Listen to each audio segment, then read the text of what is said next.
salaamaaleykum mbokki internautes yi daleen ak jàmm seen revue des titres dañ cee daal di doore ak yéenekaay bi di l'Observateur ñëw ci Air Sénégal grand ménage dans le cockpit pilote contrat sur effectif place à la restructuration des réformes en altitude en attendant le conseil interministériel annoncé par le PM Ousmane Sonko. L'enquête daal di ñëw ci ébullition du climat social, un rapport peut en cacher un autre. Face aux promesses non tenues, universités, organisations syndicales montent au front. L'appel au sacrifice du régime qui passe mal. Le clientélisme maintient en vie les agences et les structures budgétivores. Une rencontre avec le PM annoncée dans les prochains jours. Sud Quotidien ñëw ci crise dans l'enseignement supérieur, SAES et tutelle en guerre larve. Le bras de fer entre le syndicat autonome de l'enseignement supérieur et le ministère de l'enseignement supérieur se durcit. Les universités publiques sont de nouveau secouées par un mouvement grève mardi 18 et mercredi 19 février. L'inertie du gouvernement face aux revendications et la démarche du MESRI pour la résolution des problèmes de l'enseignement supérieur sont pointés du doigt. Le quotidien daal di ñëw ci revendication salariale, licenciement massif, surchauffe syndicale. Abbas Fall daal di ne tenté calmer les centrales des travailleurs. Le SAMES se concerte. Le SAES annonce une grève. L'As quotidien ñëw ci rapport de la Cour des comptes, dette, conjoncture, etc.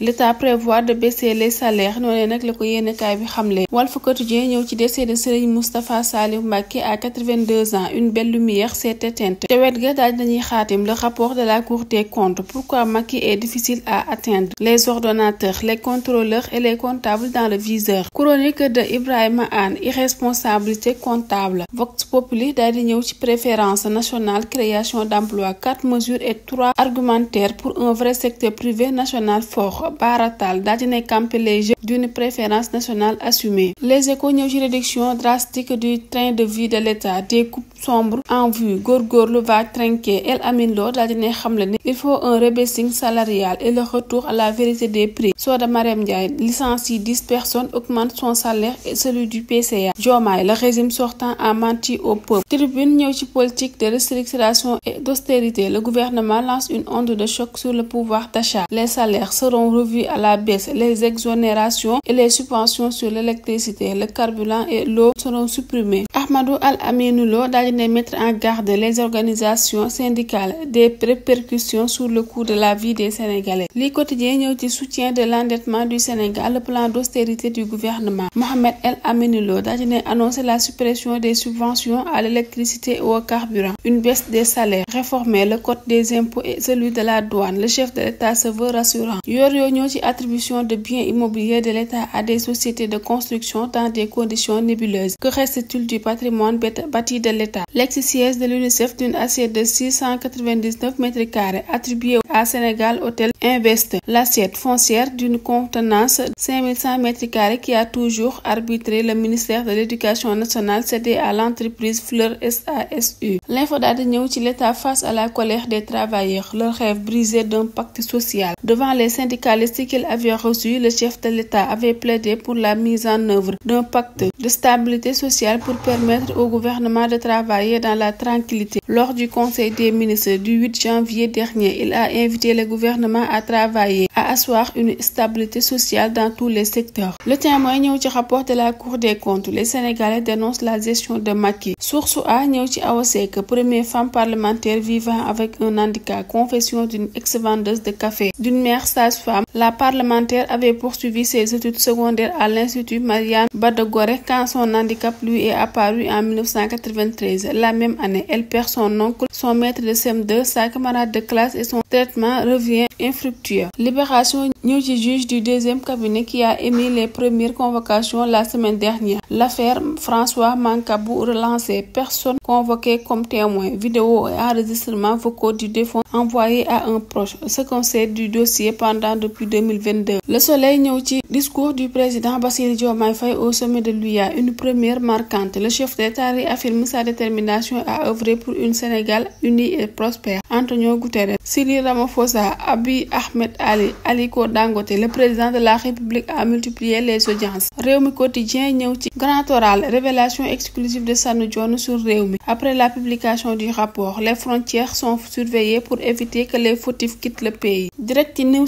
ñëw ci rapport Cour des comptes, virement de 15 milliards dans le compte du trésorier général. Méprise sur une vraie fausse interprétation. La publication du dernier rapport de la Cour des comptes a suscité une vive polémique autour d'un virement dans le compte du trésorier général. Cette formulation a immédiatement nourri toutes sortes de suspicions, alimentées par le silence assourdissant des services de la direction générale du Trésor et du ministère des Finances. Mbokk yi lii mooy li gën a fës ci ëttu yéenekaay ñu leen di ñaanal yendoog jàmm.